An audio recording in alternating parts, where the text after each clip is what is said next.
গ্রামের সমস্ত মহিলারা খুবই অসহায় হয়ে সেই ঘরে যেতে বাধ্য হয়েছিল। আর তাদের মতো আমি অসহায় ছিলাম। তাই আমাকেও সেই ঘরে যাওয়ার সিদ্ধান্ত নিতে হলো।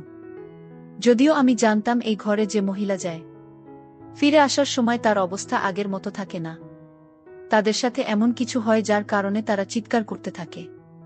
তারপরে তাদের অবস্থা এমন হয় যে তারা হাঁটাচলা করতে পারে না। তাদেরকে ধরে বাড়ি অবধি পৌঁছে দিতে হয়। এরকম জায়গায় কেউ যেতে চাইবে না, এটা তো নিশ্চিত। তাই তারাই যায় যারা খুব বেশি অসহায় হয়। আমিও খুব অসহায় ছিলাম। তারপরেও আমার খুব বেশি ভয় করছিল। তার উপরে আমার স্বামী জানত না যে আমি এখানে যাচ্ছি।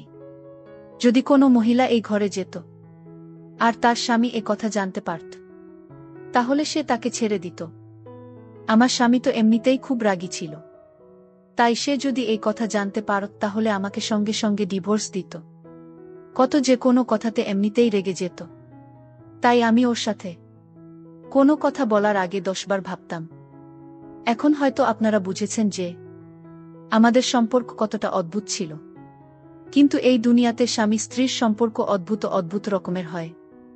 যেমন প্রথমেই বলেছি যে যদি কেউ খুব অসহায় হয় তাহলে সে এই ঘরে যেতে হয়। কিন্তু আমি কেন অসহায় ছিলাম আর কিভাবে এই অবস্থায় পৌঁছে গেছিলাম? আমি সেই ঘরের মধ্যে যখন প্রবেশ করলাম, তখন সামনের দৃশ্য দেখে আমার কলিজাটা কেঁপে উঠত। কেননা এই ঘরে তো আমার স্বামী সমস্ত মহিলার সাথে যা করেছিল তা জানলে তোমাদের মাথা ঠিক থাকবে না। বন্ধুরা, তোমাদের জন্য খুব কষ্ট করে আমি ভিডিও তৈরি করি। তাই তোমাদের কাছে ছোট্ট একটা রিকোয়েস্ট, তোমরা এই ভিডিওতে একটি লাইক করে চ্যানেলটি সাবস্ক্রাইব করে পাশে থাকবা। এবার আসল ঘটনাটি শুরু করি। আমার নাম ফরিদা। আমরা যে গ্রামে থাকতাম সেই গ্রামে খুবই কম লোক থাকত। এখানে খুব বেশি মানুষ থাকত না। কিন্তু যতগুলো ফ্যামিলি ছিল তাদের বাড়িতে কোনো না কোনো সমস্যা লেগেই থাকত। সবাই বলতো যে এই গ্রামে কারো অভিশাপ আছে। সেই কারণেই লোকজন এখান থেকে চলে যাচ্ছিল। কিন্তু আমরা গরিব ছিলাম, সেই কারণে কোথাও যেতেও পারতাম না। আমি খুবই সুন্দরী ছিলাম। তাই বাবা বলতো যে আমি নিজের মেয়ের বিয়ে এমন বাড়িতে দেব যাদের অবস্থা আমাদের থেকে ভালো হবে, যাতে তুমি অন্তত ভালোভাবে থাকতে পারিস।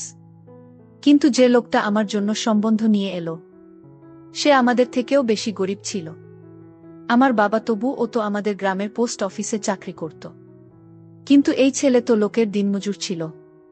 ছেলেটি আমার বাবাকে বলল যে আমি সৎ মানুষ এবং আপনার মেয়েকে ভালোবাসি, এ খুব খেয়াল রাখ। আমার বাবা আমার কাছে এই ছেলেকে ভালোবাসে কিনা জিজ্ঞেস করলে আমি বললাম এরকম কোনো ব্যাপার নেই। তখন বাবা বলল, তাহলে এই ছেলেটা তোর জন্য পাগল হয়ে গেল। কিভাবে? তুই নিশ্চয়ই এর সাথে কোনো কথা বলছিস, আরও কোনো ইঙ্গিত দিয়েছিস। আমি বললাম, তুমি আমার কথা বিশ্বাস করো, এরকম কিছুই না। কিন্তু সেই ছেলেটা খুব চালাক ছিল। সে আমাকে বাবার চোখে ছোট করে দিল। যদি কেউ কোনো মেয়ের পেছনে ওর বাড়িতে এসে বলে যে আমি আমার মেয়েকে ভালোবাসি, তাহলে মেয়ের উপরে আঙুল ওঠে যে তোর পিছনে একটা ছেলে পাগল হয়ে গেছে। তাহলে কি সে হাতেই পাগল হয়ে গেছে? তার মানে তুই নিশ্চয়ই কিছু বলছিস। এখন আমি যাই বলতাম না কেন, তারা এটাও বলতো যে আমি মিথ্যা বলছি। এই কারণে আমি খুব বাজেভাবে ফেঁসে গেছি। সেই ছেলেটি আমার বাবাকে আরও বলল যে আপনার মেয়ে আমাকে ভালোবাসে, কিন্তু ভয়ের কারণে আপনার সামনে বলতে পারছে না। আমার উপরে আমার বাবার অনেক আশা ছিল। আমাকে নিয়ে তাদের খুব অহংকার ছিল। কিন্তু আজকে এসব শুনে সে বলল, তুই যেসব করেছিস তাতে আজকে থেকে তুই আমার জন্য মরে গেছিস। এখন তোর বিয়ে যেখানেই হোক আমার কোনো পার্থক্য পড়বে না। তার পরের দিন আমার সম্বন্ধেও সেই ছেলেটির সাথে করে দেওয়া হলো। বিয়ের পরে বাসর রাতে আমি ওকে জিজ্ঞেস করলাম যে ও এসব কেন করছে, কেন আমার বাবার চোখে আমাকে ছোট করে দিয়েছে। তখন সে বলল, যদি আমি এসব কিছু না করতাম তাহলে তুমি কখনোই আমার বড় হতে না। আমি তোমাকে খুব ভালোবাসি, তাই তোমাকে পাওয়ার যে উপায় আমার মাথায় আসে আমি তাই করি। আমি বললাম, তোমার এই পদ্ধতি জঘন্য ছিল, আর আমি কখনোই তোমাকে ভালোবাসব না। কখনোই তোমাকে আমার কাছে আসতে দেব না। তোমাকে নিজের স্বামী রূপে স্বীকার করব না। যদি তুমি আমাকে ছাড়তে চাও তাহলে ছেড়ে দাও। তুমি আমার সমস্ত মান সম্মান নষ্ট করে দিয়েছ। আমি তো মনে মনে পাকা সিদ্ধান্ত করে নিলাম। কিন্তু পরের দিন সে নিজের ক্ষতি করার চেষ্টা করল। তখন ওর মা বলল যে আমার ছেলে তোমার জন্য মরতে যাচ্ছে, তুমি ওর সাথে কেন এরকম করছো? এই মেয়ে এত অহংকার করো না। সেই মেয়ে খুবই ভাগ্যবতী হয় যার স্বামী তাকে এরকম ভালোবাসে। আমিও চাইতাম না যে ও নিজের জীবন নিয়ে নিক, তাই আমি গিয়ে ওকে থামালাম। দিন এভাবেই কাটতে লাগল আর তারপরে আমরা দুজন একে অপরকে স্বীকার করে নিলাম। ও বলল, তোমার বাবার ও তোমার উপর ভরসা করা উচিত ছিল। আমি যদি তোমাকে পাওয়ার জন্য কিছু করেছিলাম, কিন্তু তোমার বাবার এত তাড়াতাড়ি আমার কথা মেনে নেওয়া ঠিক হয়নি। তার তো তোমার উপর কোনো ভরসাই ছিল না। ওইসব কথা বলে আমার হৃদয় বাবার জন্য বিষ ভরে দিয়েছিল। তার উপরে আমার বাবা আমার সঙ্গে কথা বলতো না।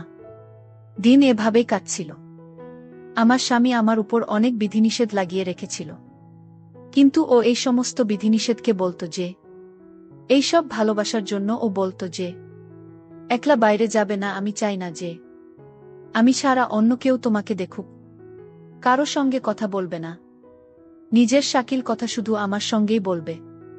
আর আমি যখন বাড়িতে আসব তখন সমস্ত কাজকর্ম ছেড়ে আমার কাছে এসে বসবে। এই সমস্ত জিনিস দেখে আমার শাশুড়ি খুব রাগ করত, কিন্তু তারা একটা কথা শুনত না। তারপর একদিন আমি ভাবলাম, কিভাবে কেউ হঠাৎ করে এসে আমাকে পাগলের মতো ভালোবাসতে পারে। আমার স্বামী বলতো কোনো মহিলার কাছে স্বামীর এরকম ভালোবাসা একটা স্বপ্নের মতো, কিন্তু আমার কাছে এটা ডাক্তারের দেওয়া ওষুধ এর মতো করা ছিল। ও শাকিল সত্যিই আমার জন্য এরকম ভালোবাসা ছিল না, নাকি এই সমস্ত কিছু নিজের উদ্দেশ্য পূরণ করার জন্য দেখাত? এটা নিয়ে আমার মনে সন্দেহ ছিল।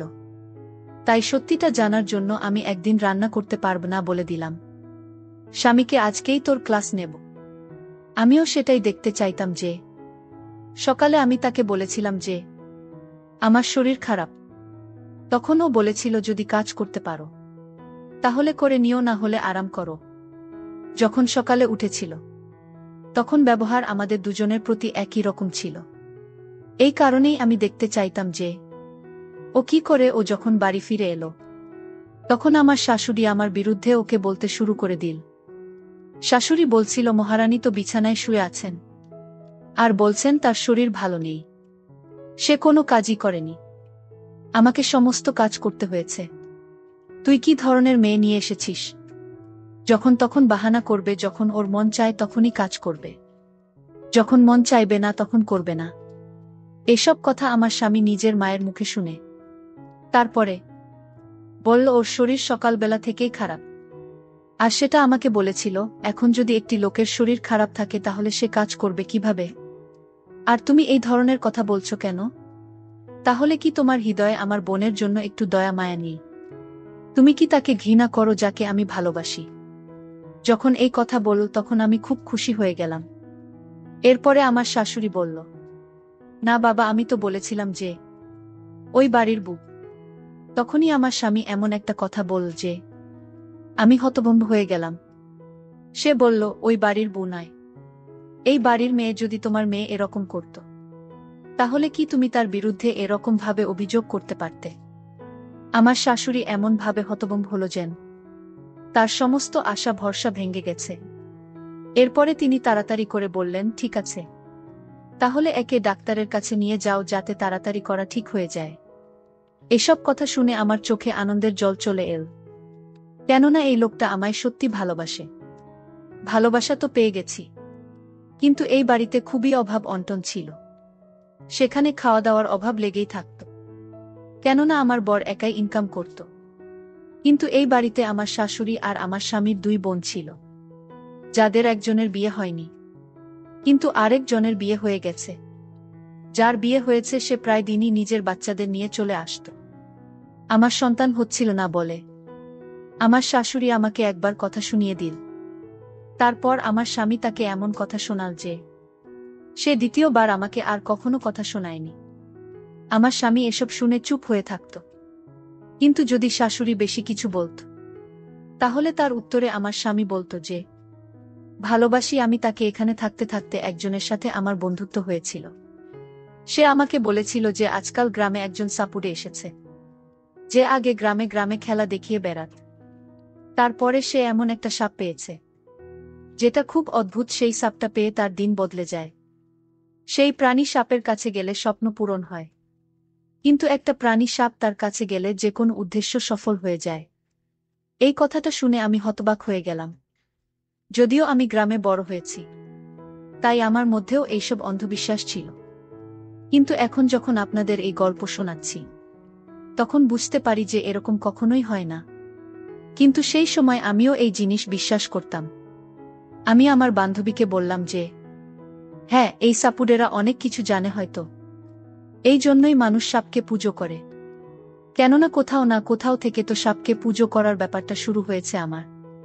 বান্ধবী বলল, হ্যাঁ, কিন্তু কাজটা খুবই অদ্ভুত। লোকে বলে এই সব কিছু ঠিক না। এই জন্যই তো সাপুড়ের মাঝে মাঝে আসে। আর সে তার থাকার ঘর বানিয়ে রেখেছে, যেখানে সে মহিলারা স্বপ্ন পূরণে মুখ লুকিয়ে সেখানে যায়। আমি বললাম, এতে কষ্ট হয় না? তখন ও বলল, কষ্ট তো হয়, কিন্তু কিছু পাওয়ার জন্য কিছু সহ্য করতে হয়। এমনিতেও যখন কারো মা হতে হয়, তখন তাদেরও কষ্ট সহ্য করতে হয়। কিন্তু যখন মা হয়ে যায়, তখন তার জীবন খুশিতে ভরে ওঠে। আমি বললাম, হ্যাঁ, যখন তোমাকে বন্ধ্যা হওয়ার কথা শোনানো হয়, তখন তুমি চুপচাপ এটাই ভাবতে থাকো যে তোমার স্বামী তোমাকে ছেড়ে দেবে না। তো ও বলল, হ্যাঁ, এরকমই হয়। এরপরেও আরো বল, আমার দিদি মা হতে পারছে না, তাই দিদি সেখানে যেতে চাইছে। কিন্তু এই সাপুডেকে মাঝে মাঝে দেখা যায় হঠাৎ করে আসে, হঠাৎ করেই চলে যায়। এই সমস্ত গল্প আমি বিশ্বাস করে নিলাম। এরপরে যখন বাড়িতে এলাম, তখন সামনের দৃশ্য দেখে তো আমি হতবাক হয়ে গেলাম। আমি দেখলাম যে আমার স্বামী আলমারি পিছনে কিছু লোকও ছিল। সেই সময় হঠাৎ আমাকে দেখে কিছুটা ঘাবড়ে গেল, আর তাড়াতাড়ি করে সেখান থেকে পেছনে সরে গেল। আমি তাকে বললাম, কি হয়েছে? তখন সে বলল, আমি সাদা রঙের জামাটা খুঁজছি। আমি বললাম, সেটা তো আমি আয়রন করে বাথরুমে রেখে দিয়েছি। তখন ও বলল, তাহলে আমি স্নান করিনি। ও স্নান করতে চলে গেল, আর আমি চা বানাতে যাচ্ছিলাম। কিন্তু চা বানাতে যাওয়ার আগে আমি আলমারিতে দেখলাম যে আমার স্বামী কি করছিল। আমি সেই সমস্ত মহিলাদের মতো ছিলাম না, যারা নিজের স্বামীর উপর সন্দেহ করে। কিন্তু আমি নজর অবশ্যই রাখতাম। আমি দেখতে চাইতাম যে ও কি করছিল। তাই যে জায়গাতেও খুঁজছিল, আমি সেই আলমারির যে জায়গার কাপড় সরালাম। কিন্তু এটা দেখে আমার দম বন্ধ হয়ে যাওয়ার মতো অবস্থা হলো যে সেখানে অনেকগুলো ৫ টাকার নোট ছিল। আমি গুনতে তো পারলাম না, কিন্তু সেখানে প্রায় ৬০ থেকে ৭০ হাজার ছিল। আমি সেগুলো সেই জায়গাতেই রেখে চা বানাতে চলে গেলাম, আর চা বানিয়ে নিজের স্বামীর কাছে এসে বসলাম। আমরা যখনই চা খেতে একসাথে বসতাম, লক্ষণীয় আমার প্রশংসা করত, নিজের ভালোবাসার প্রকাশ করত। এছাড়াও ও বাড়ি থেকে কাজে যাওয়ার সময় আমার সঙ্গে এমনভাবে কথা বলতো যেন দুবাইয়ে যাচ্ছে। আর যখন কাজ থেকে ফিরে আসত, তখনও এমনভাবে কথা বলতো যেন বহু বছর পর ফিরে এসেছে। তারপরে আমাকে জিজ্ঞেস করত, তোমার কোনো জিনিস দরকার? আমি তোমার জন্য নিয়ে আসব। যদি ওর কাছে খুব বেশি টাকা থাকতো না, এই কারণে আমি না করে দিতাম যে আমার কিছুই দরকার নেই। এছাড়াও আমরা যখন চা খেতে বসতাম, তখনও আমার চোখের দিকে তাকিয়ে থাকত, আর এমন এমন সুন্দর সুন্দর কথা বলতো, যেমনটা সমস্ত মেয়ে শুনতে চায়। এতে আমার বিশ্বাস হয়েছিল যে এই লোকটা আমার উপরে পাগল, এ আমাকে খুবই ভালোবাসে, আর আমার ভালোবাসার জন্য সবকিছু করতে পারে। এরপরেও বল যে, আমি জানি বাড়িতে খুবই অভাব, তুমি ৬ মাস কোনো রকম ভাবে এখানে কাটিয়ে দিয়েছ, কিন্তু বিশ্বাস করো, সারা জীবন তোমাকে এভাবে কাটাতে হবে না। সবকিছু ঠিক হয়ে যাবে। আমি খুব পরিশ্রম করে তোমার জন্য বড় দেখে একটা ঘর, গাড়ি আর সোনার গহনা ও বানাব। আমি বললাম, আমার বাড়ি, গাড়ি আর সোনার গয়না চাই না। ব্যাস এমন জীবন চাই যেখানে সবকিছু ঠিক থাকবে, কমপক্ষে কোনো অভাব থাকবে না। যা খেতে মন চাইবে সেটা পেয়ে যাব, আর ভগবান আমাদের সন্তান দিয়ে দিয়ে দেখ। আর একটা ছোটখাটো ঘর থাকুক, যেটা নিজেদের হবে। ও বল, তুমি এত ছোট স্বপ্ন দেখো না, তুমি তোমার স্বামীকে জানো না। আমি তোমার সমস্ত বড় বড় স্বপ্ন পূরণ করতে পারি। আমার মাথায় সেই টাকার ব্যাপারটা ছিল। আমার মনে হয়েছিল যে ও নিজেই আমাকে এই কথাটা বলবে। কিন্তু বলেনি ও আমার কাছে এই কথাটা লুকোনো ছিল। যদিও এখন বাড়িতে খাওয়া দাওয়ার অভাব ছিল না। ও আমার জন্য বিভিন্ন জিনিস নিয়ে আসতে লাগল। কখনো এটা নিয়ে আসতেও তো কখনো ওটা। ও আমাকে নতুন কাপড় আর জুতো এনে দিয়েছে। আমাদের দিন খুব ভালো কাটছিল। এসব কারণে আমি এটাও জানতে পারলাম না যে সাপুড়ে আবারও আমাদের গ্রামে এসেছে। আর যে মহিলারা বন্ধা ছিল তারা যখন বর বাড়িতে থাকতো না তখন তারা সাপুরের কাছে চলে যেত। তাই আমিও ভাবলাম যখন সবাই যায় তাহলে আমিও যাই। দেখি আমার স্বামী আগে বেশিরভাগ সময় বাহিরে কাটাতো। তো কখনো কাজ পেত তো কখনো পেত না। যখন কাজ পেত না তখন বাড়িতে থাকত। কিন্তু আজকাল সবসময় ব্যস্ত থাকত। আমি বললাম, আজকালকে তুমি প্রতিদিন কাজ পেয়ে যাও? তখন ও বল, হ্যাঁ আমি প্রতিদিন কাজ পেয়ে যাই। আমি জিজ্ঞেস করলাম, এটা কিভাবে হয়ে গেল? তখন স্বামী বাহিরের কাজে গেল আর আমি এই সুযোগে চলে সাপুরের রাজার কাছে গেলাম আমার উদ্দেশ্য সফল করার জন্য। কিন্তু আমি যেই সাপুরের কাছে গেলাম সেই সাপুরে তো অন্য কেউ নয়, সেটা আমার স্বামীই ছিল। তাহলে কি আমার স্বামী এসব করে? তাহলে আমি কেন মা হয়নি? তারপর আমার স্বামী আমাকে দেখে খুব অবাক হয়ে গেছিল আর বলল, আসলে আমি মূলত মহিলাদের এই সাপুরের কাছে নিয়ে আসি আর সেই সাপুরে মহিলাদেরকে ঘরে নিয়ে তারপর কিছুদিন পরে সে মা হয়ে যায়।